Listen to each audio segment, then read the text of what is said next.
Welcome.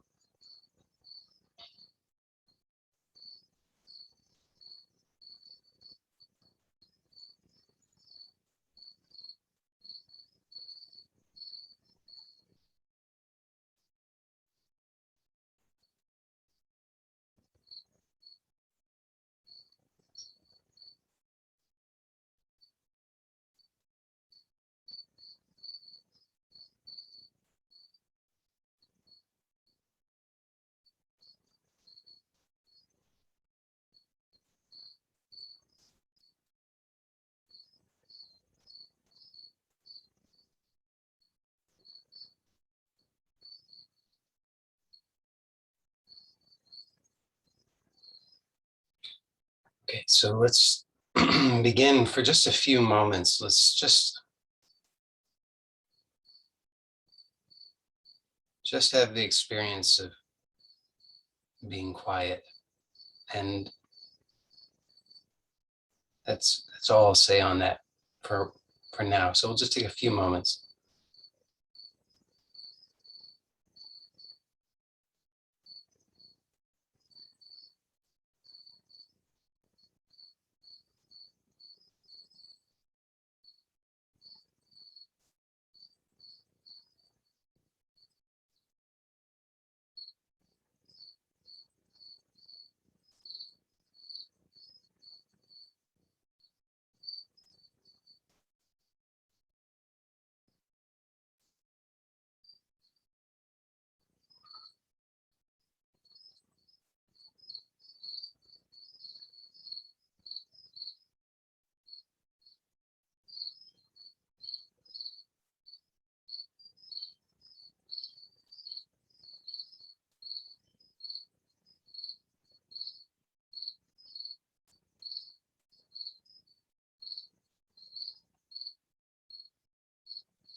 So notice that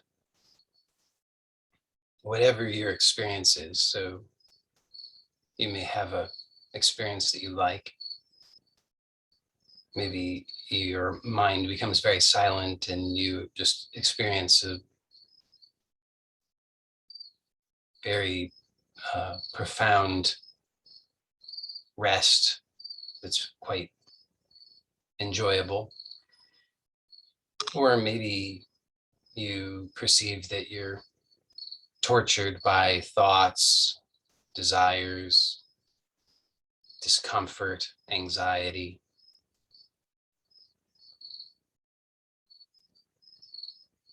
or something in between. And just notice that all of that experience is happening in you.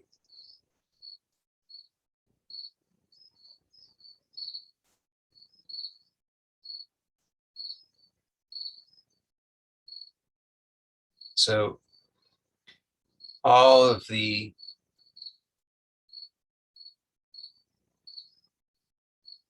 ups and downs, every experience, everything that's ever experienced is experienced in you.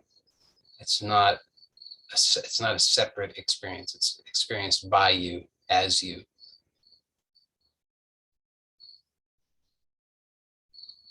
But notice that the habit of the mind is to be outward looking, grasping for something outwardly.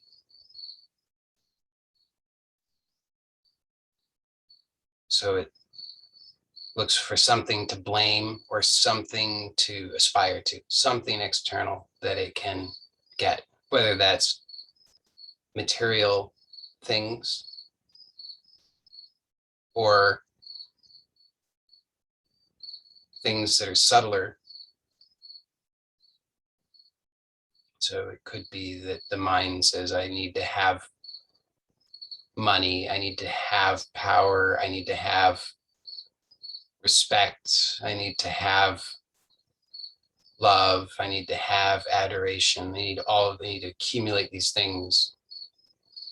But notice that all of those are indirect. What you actually want is only an experience, and that experience is had here. So whatever happens, whatever the so-called objective conditions are, all you're really concerned with is the subjective experience. You don't actually care about any of those other things. You don't care what anybody thinks of you. You don't care about how much respect you get. You don't care about how much money you have. You don't care about what clothes you wear or don't wear. You don't care about any of it. The only thing you care about is the subjective experience that's happening here. So if that's clear, then we can instantly just discard an enormous amount of stuff that has been troubling to us, but we can just instantly discard it upon recognizing that the only thing that I'm interested in is the subjective experience. That subjective experience occurs here, and it's not actually dependent upon these so-called objective things.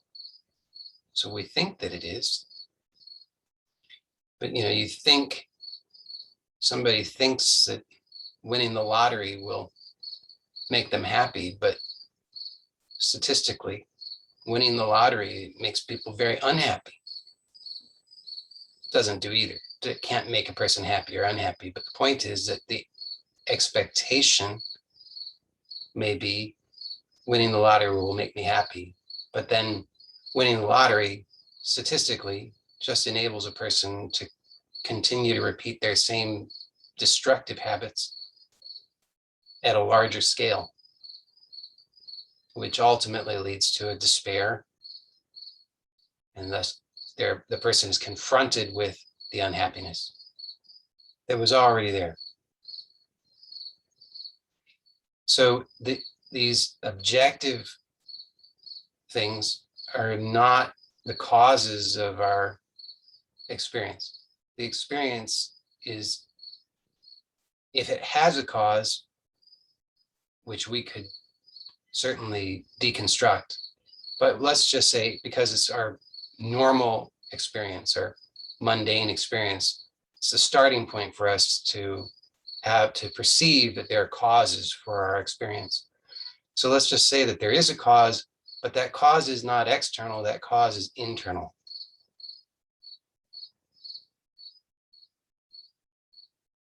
So I hope that that's clear. The point here is that if we can recognize that, we instantly can just dismiss the majority of what we become usually habitually preoccupied with. So we're very concerned about, what am I going to do later today? How am I going to solve that problem? How am I going to get that thing? How am I going to get rid of that thing? How am I going to make that person like me, etc. But all of those are indirect ways trying to manage the subjective experience.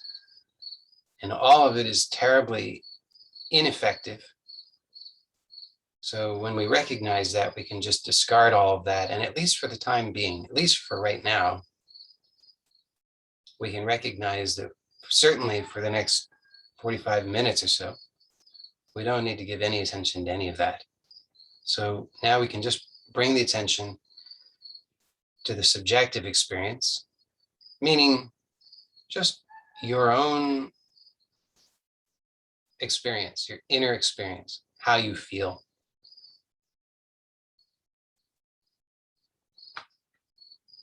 So this, how you feel, notice how much importance you give to this. No matter, notice how this is the driving force, really, in everything that you do. I want to feel good. I don't want to feel bad. So if I feel bad, I look for something to do so that I can feel good.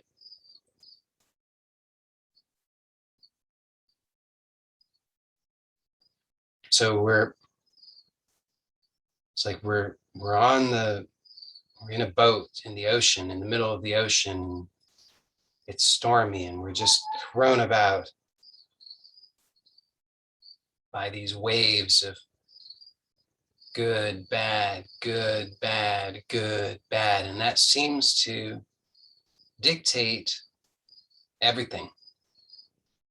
So just see that that's true, because this is true for, this is a fundamental, this is a powerful insight from many traditions. This is a insight from Vedanta. It's an insight from Buddhism. It's an insight from many traditions. It's a very powerful insight just to recognize I'm tossed about on this sea of desire and aversion. And it all is this subjective experience. I don't want to feel bad. I want to feel good. And we don't inquire to any deeper than that most of the time. Most of the time, we're just on autopilot, unconscious, just buffeted about trying to survive.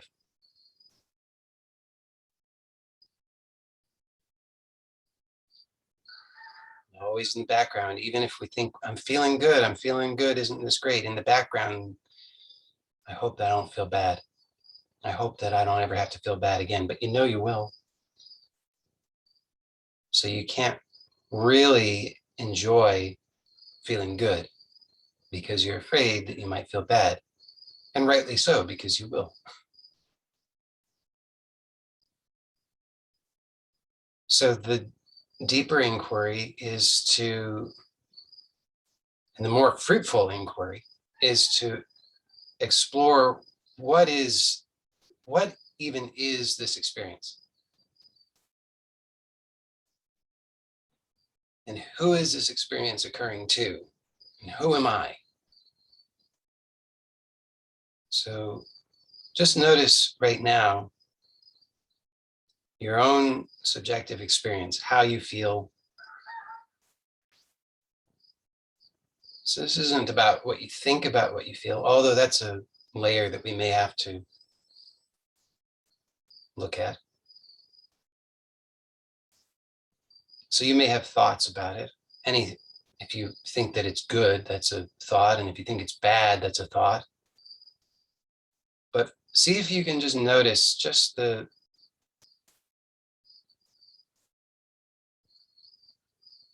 feeling itself.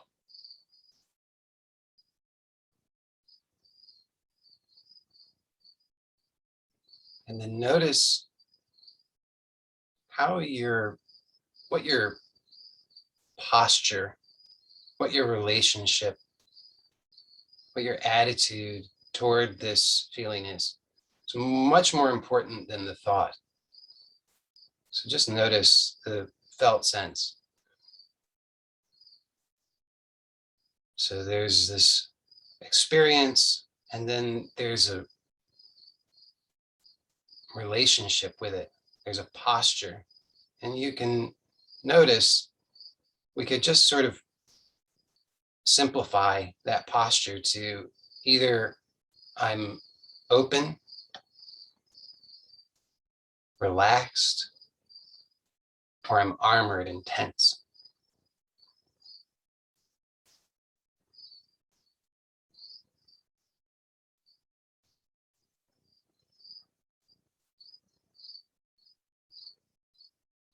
And of course, you're going to find, if you're really honest, you'll find that to some degree at least, there's an armoring, there's a tension.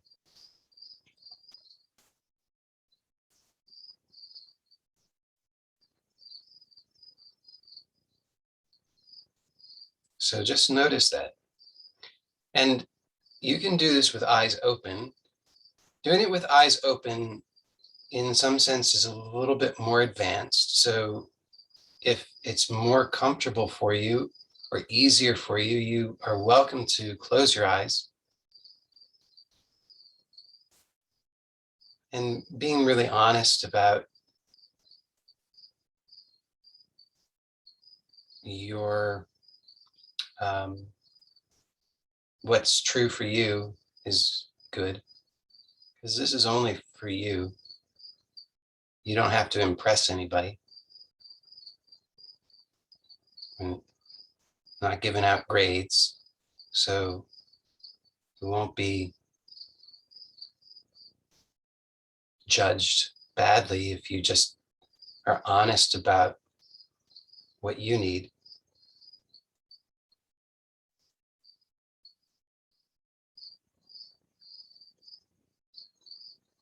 So just see that you can notice this experience, just the experience itself. And then I'm being a little bit misleading in saying that. We'll get to that in a moment. Then you can notice, what is your relationship to that? So, and you notice the relationship again by this inner posture. Are you defensive? Are you armored? Is it uncomfortable?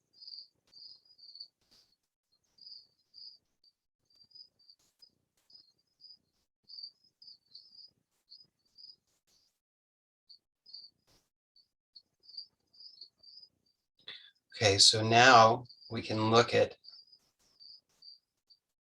we have a thought about it, right? There's a thought, I like this, I don't like this, this is good, this is bad. There's this posture, this relationship, this either armored or relaxed.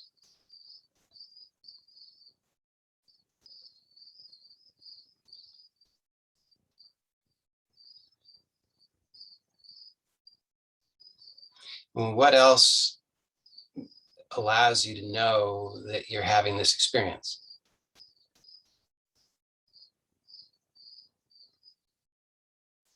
So there's what you think about it, there's the posture, maybe some mental imagery that might happen, may not. These are just possibilities, but one, that's a possibility. There could be some mental imagery, something about the past, because that can surface, can co-arise with, as you know, just if we describe this experience as this co-arising of phenomena. So one of, and I often refer to these as constellations. So the constellation is this co-arising of phenomena. So a thought, the sensation, image. So not all of them have to be there, but they might. So an image, something of something derived from the past, something projected into the future, how it might work out badly.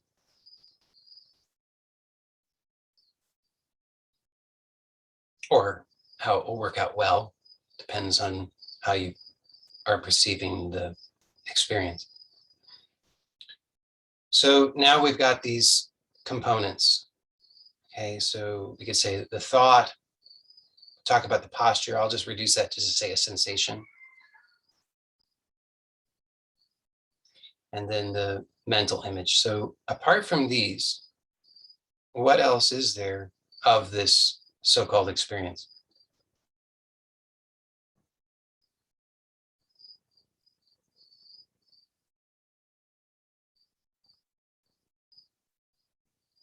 can't find anything. Now, what of the experience itself? Is there any experience there that you can find, that you can grab hold of?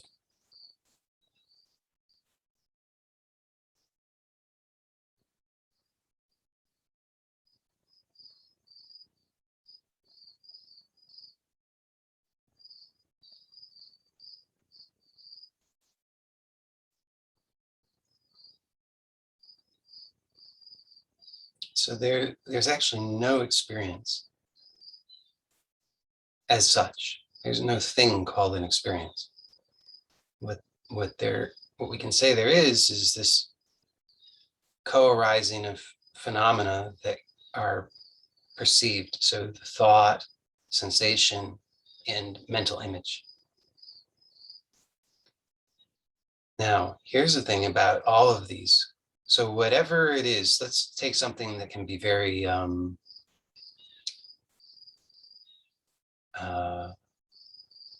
persuasive. Okay, let's say physical pain. So this could apply to any so-called experience. I'm just using this as an example because this is something that can be very persuasive, physical pain, but this could apply to anything. This could apply to any desire or any aversion. But just so with physical pain, what is there? There's the thought, this is pain. There's the sensation. Now that sensation, we could say that this sensation is the pain, but no, the sensation is, it's actually a relationship. It's a posture. Physiologically, actually, we know that this is true. Physiologically, the perception of pain is something that's done. It's registered in the nervous system. It's actually an activity of the nervous system. So there's a posture.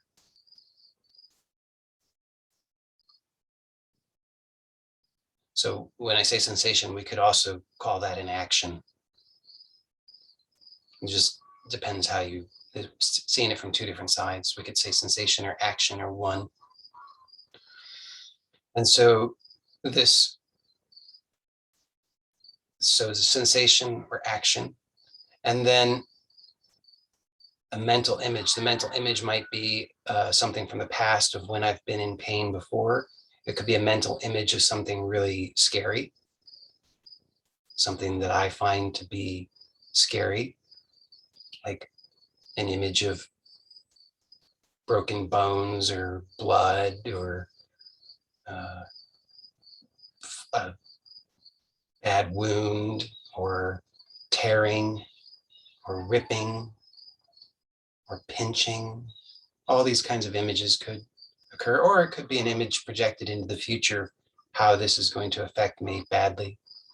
Oh, I'll be in a bad situation. Things will go very badly. I'll suffer greatly. But these are mental images. So apart from these, what can we say? Is there actually an experience of pain apart from these perceptions? Hopefully it's clear. There's no actual thing called pain apart from these perceptions. Now, where are these perceptions occurring?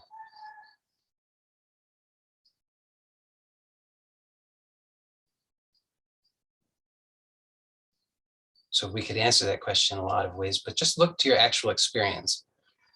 So if we look at it just in terms of the actual experience, not in terms of a mental construct or an overlay, because if we talk about mental constructs and overlays, we're talking at the level of models. We can come up with infinite models and then argue whose model is correct. But if we just looked at the actual direct experience, where is it occurring? It's occurring here, isn't it? It's not occurring at a distance. It's not occurring separately from you. So now we can look, hopefully this is clear. So all that's happening is perception. That perception is not separate from you. So we're just taking these in stages, and you're hopefully looking for yourself to see how this is true in your own experience.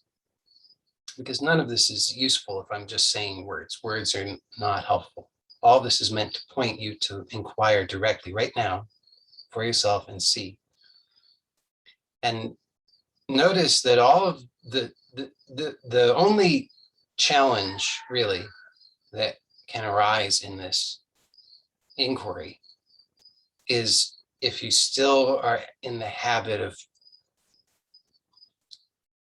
relying exclusively on thought, because then you'll just be caught in a loop where you'll look and then you'll be taken out of thought and then you'll go back into thought and then you'll try and figure it out in thought, and then you won't be able to figure it out because thought is just in a loop.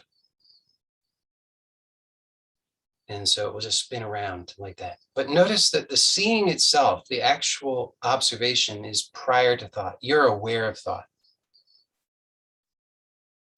You're not the thought. You're aware of thought.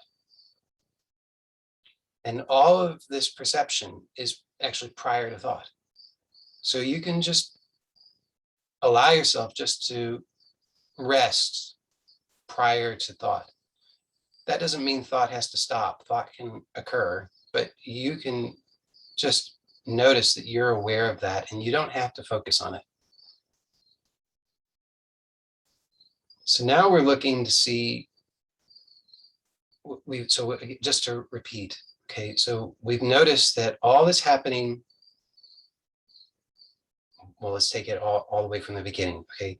So there is no objective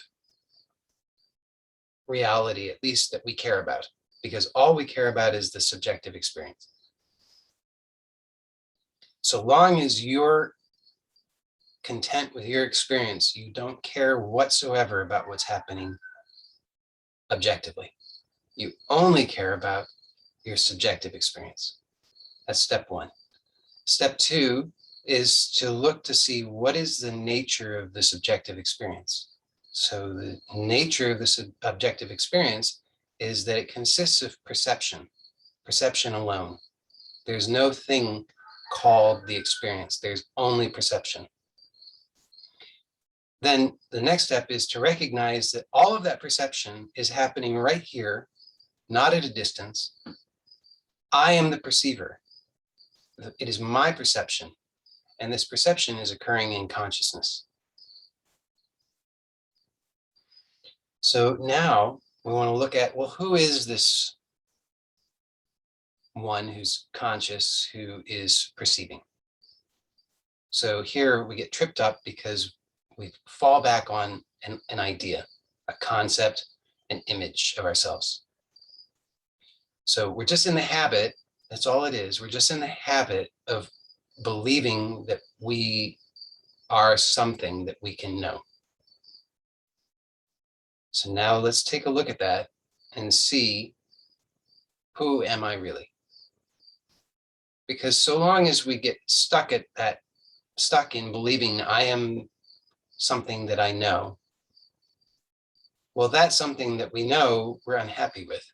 That's something that we know is limited. That's something that we know can't get unstuck because it is stuck. That's its by definition, it's stuck. By definition, it's limited. By definition, it's been frozen as an image, as a concept. So we can't get around that, no matter how hard we try. And even if we did succeed, that ultimately would be dissatisfying, because all we'd get is another better, but nonetheless limited and ultimately dissatisfying concept. So what we want here is to recognize, who is this? So we know through this inquiry up to this point, and hopefully you're following along in your direct experience. Again, that's the only way this is valuable. We already know that all of everything that I care about is only perception, and that perception is happening here.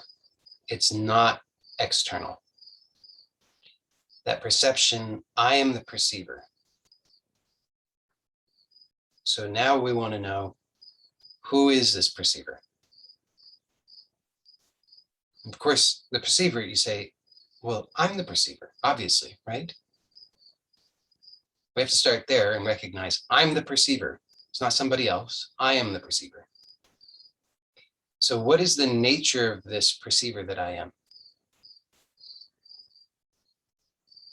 And here we're going to use the same basic skill set to just look in direct experience, so not conceptually.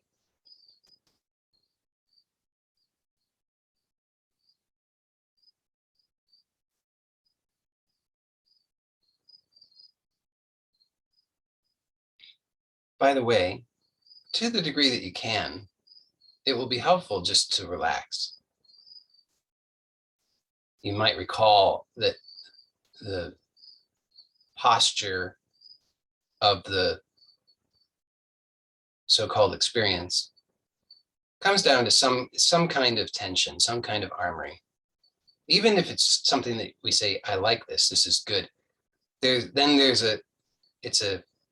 We're not protecting against, but we're trying to hold on to or grasp, which is why this powerful insight is so useful, is to recognize that all of the trouble comes down to these being buffeted about on these waves of craving and aversion. Because when there's craving, there's a desire, I want, I need, I like, then this tension is there because we're grasping, we're trying to maintain, we're trying to get more, we're trying to hold on. And you'll see that actually, if you really look at it, you'll see it's not that different. And in essence, it's the same, it's identical to aversion. Because with aversion, now we have this, we could say craving is like this, and aversion is like this. Okay, so grasping, pushing away. Both of them require this tension. So we can't fully relax. We can't fully just rest in our true nature. So it's not essential that you can relax totally at all levels, but to the degree that you can, it's helpful. So you can just notice what you can let go of at a physical level, at a mental level. Just, you don't need to hold on to anything. You don't need to understand anything. You don't need to remember anything. Because this is really about clear seeing. It's about insight. It's not about holding on to anything. Holding on to anything, no matter how wonderful it seems in the moment, it becomes dead the instant that we hold on to it. And for it to be of any real value, it has to be alive. So you can relax. You don't have to grasp any of it. And you don't have to keep anything at bay either. So even if you say, well, but I don't want to feel bad, and I think I might be feeling bad, just be willing for a moment now, just as we're looking, just to relax that too. Because so long as we're maintaining that tension, that armoring, it just feeds back into this vicious cycle that says, I'm not okay. I have to do something. I'm not complete. I have to do something. And every time that we're feeding back into that, that perception seems more and more real because we're looking outward rather than looking inward. Those are just metaphors, but hopefully you get the idea there. If we're looking outward metaphorically, we're saying the problem and the remedy is out here somewhere at this level at which fundamentally I have no leverage, and hopefully it's clear why, because as we've been looking, you're realizing, first of all, just to recap, I don't actually care about the objective, so-called objective reality. I only care about my subjective experience. No matter how much I rearrange the objective, so long as I'm fundamentally not resolved at the subjective level, I will continue to be unhappy. So all of this outward focus, grasping, rearranging out here will not resolve what I actually want to resolve. Then at a subtler level, we can realize that even if I'm trying to protect or rearrange or manage my so-called subjective experience, through this inquiry, we've realized, well, that subjective experience doesn't exist as such. There's nothing to get hold of, to do anything with. All there is perception. And that perception is not a thing. The perception is we could say it's a flow. And we're wanting now to look to see, well, what is the nature of that perception? What is its source? If we can recognize the source, maybe this will be of value to us. So now, let's look to see who is this perceiver. Now, you know you are the perceiver. Hopefully that's clear. Of course, the mind can doubt that. The mind can get very, very confused, which is why you don't need to use the mind for this. Or if the mind's involved, it's only involved very lightly. So we could say, let me just modify that statement a little bit and say the mind should be involved, but the mind has to be involved in the right way. The mind should be active and yet not in control. The mind has to be, let's say, that the mind is now receiving rather than the mind leading. So the mind has to be the student here. The mind has to be turned so that it is attentive to this inquiry and it starts to receive this direct knowledge. So it's present, but it's like the student now.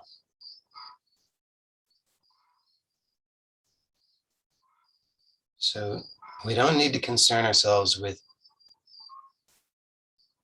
any of the thoughts because those thoughts are just byproducts. We don't need to be interested in that. So whatever thoughts come, there may be doubts. Well, I'm not even sure. The doubt can even come. I'm not even sure I exist. But that's actually absurd. So you'll start to see, if you just are noticing what's actually true in your direct experience, all of the thoughts become irrelevant and absurd because they're all speculation. Who am I? I don't exist. All of that, it's complete speculation, or I'm not even sure that I'm the perceiver. Speculative. But the actual experience is, I am the perceiver. How do you know? Because you're perceiving. Who else is perceiving? Only you. It's not a question of whether you're the perceiver. It's just a question of what are you?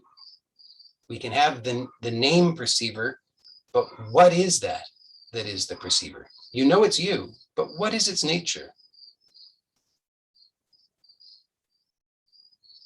So let's look now and see if we can get clearer on that. So this perceiver, you,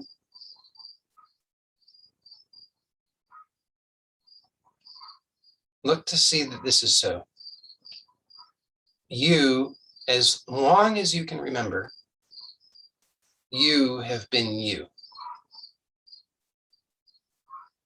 Meaning that you were present when you were a little child, and you were present when you were an adolescent, and you were present as a young adult, and depending on your age, you can continue that progression up until present day. Through all of these stages of life, day by day, you are present. It has to be so. Again, the mind can doubt it, but you know that this is true. You know that you are present. That's why you can say, I am. That's why you can say, This is my life. It's why you can say, when I was a child, when I was a child, I went to school. When I was a child, I ate breakfast. When I was a child, I cried. All of this, you know that you were there. Now, this might seem like so simple that it's tempting to overlook it, but it's very, very, very powerful. So really look to see what this is pointing to. So notice who you're in your direct experience. Notice who you're referring to when you say I. It's the one who was there in childhood and it continues to be here now. Same I. This I has not changed. But notice that the body has changed.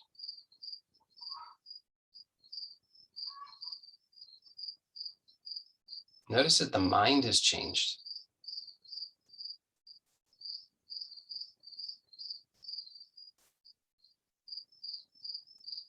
You are aware of those changes. You have not changed.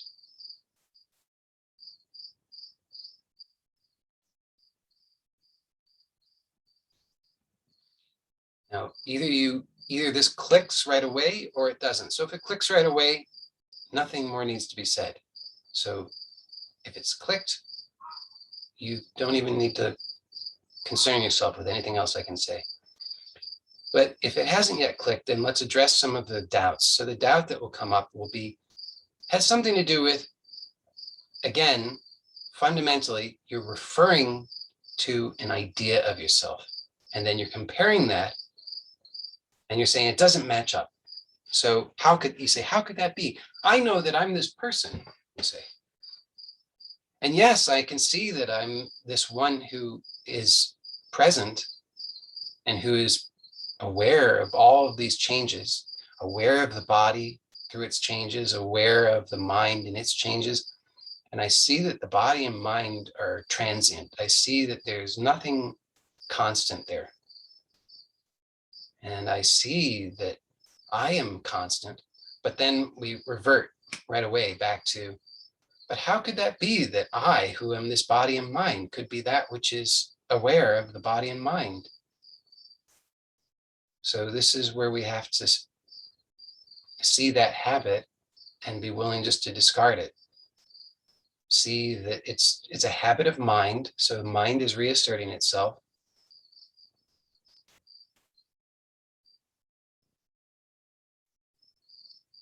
And you just have to see again clearly that I am aware of the body. I am aware of the mind. The body and mind change, but I do not. So whatever it is that changes that I still am identifying with, there's the hang up. Whatever it is that changes that I still identify with, I am not that.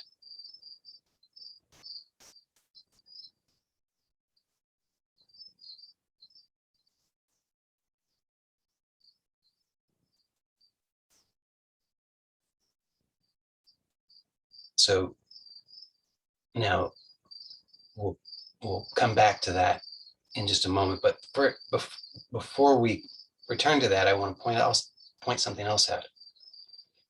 So this I, who is the eternal presence, the one who is present even through all the changes, the one who is unchanging. Just catch a glimpse of that. You don't have to figure it out. You don't have to understand it. You don't have to fit it into a model. You don't have to have a name for it. Just notice, just catch a glimpse, just for a split second. Just that one, the one who you call yourself right now, that one. It's no more complicated than that. It's just the one who you know yourself to be before there's any other baggage added to it, before any other concepts are added to it, before any past is added to it, just that one. In that split second, before anything else is added to it, notice that this I is already free. This I has no problems. This problem, this I could not even possibly have any problems, because problems don't even are completely incomprehensible. The nature of this I is absolute freedom. You know this is true because when you forget that you have problems, you're free. For example, when between if you're between sleeping and waking, when you're first starting to wake, but you haven't, this whole world hasn't come into its appearance yet. Before anything else attaches, before anything appears, you know that you are. You can't say, I am this person, I am this body, I have this past, I'm going to do these things today, because none of that has been created. None of that exists. But you exist. That you is absolutely free. And you can recognize that. That's true freedom. That's the absolute freedom. The freedom prior to the creation of this world and this waking self. And that one, just notice that that one is the same one who's here now. It's just that more has been added on. But you can be aware of yourself and your absolute freedom, that nature of absolute freedom right now. It's not hard. In fact, it's completely effortless. Everything else is hard. Everything else requires, you've got to do something. You've got to tense up, you've got to think, you've got to remember, you got to figure it out. But just to be who you are, not your idea of yourself, but just to be, is completely effortless. And that's what I'm pointing to. So now let's see if we can bring this all together. So this I, which is already absolute freedom, can be nothing other than that, is the perceiver. You are perceiving, and you perceive effortlessly, but the act of perceiving starts to differentiate. So you, prior to the act of perceiving, you're undifferentiated. You have no problems, you have no desires, totally free. There's only one, there's nothing beyond. So this is completeness, this is fulfillment, this is happiness, this is contentment, this is joy. Nothing needed, nothing to be gotten rid of. And then in that act of perceiving, there's a differentiation. Suddenly, now there's a sense, oh, I am perceiving, I am doing the perceiving, I'm perceiving something. So now there's a direction, there's directionality, and now there's this subtle sense of, it's like the seeds of objectivity are planted. The objects themselves haven't yet appeared, but just in this act of perceiving, the ground is ready. And now the objects are starting, the latent tendencies are activated. And now there's something starting, almost like we can have this sense there's something there, something, not sure. It's very subtle, but it seems like there might be something there. And we pursue that further and we say, yes, there is. It's this experience. Now we want to know about this experience. Well, what is this experience? So we start thinking about it. start remembering, start having mental images, start reacting to it. Oh, this is bad. Oh, I better protect myself. Oh, yeah, this kind of thing has happened before. Oh, and it's going to lead to something bad. Oh, yeah, this is called pain.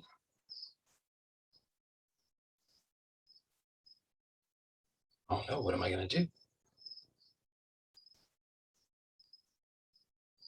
And you see how quickly it can move into this very familiar delusion. It's a complete delusion. So once you taste this absolute freedom of your true nature, you start to realize only this is wakefulness. Everything else is some kind of sleep.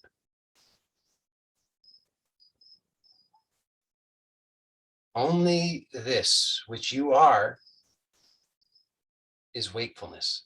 Everything else is some kind of delusion. So you start to recognize that there's it's a complete different, it's completely different,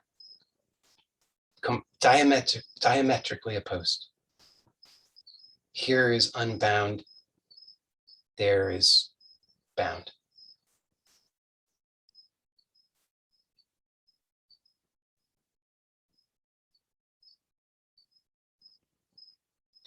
And you start to notice how this, again, if you just stay with what's very, very subtle, you see that all of what's so familiar, it's not that different. In fact, it's not really any different from a dream. It's just mental spinning. And that's all of the suffering. All of the suffering is right here. It's all born out of that perception. It is only that perception. And that perception is not different from the consciousness from which it springs forth. Just like the dream is not separate from the consciousness in which it appears. So now,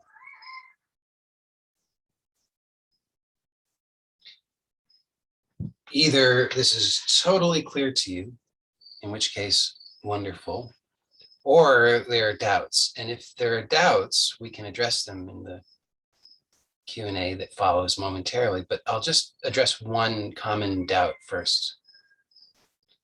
Because the common doubt is, assuming that you have this glimpse, the common doubt is, okay, but how do I hold on to it? Oh, I've had this glimpse of this freedom, but how do I hold on to it? And you just see, you can actually answer it for yourself if you, again, just review what we've just looked at. So you can see how do I hold on to it is based upon this self-concept. So already you leapt into, oh, but I'm this person who has problems, who needs to solve the problems, and I just had a glimpse of something that was without problems, and I need that. I need to get that and hold on to it, which is all part of the same process we just deconstructed. So just follow that back again.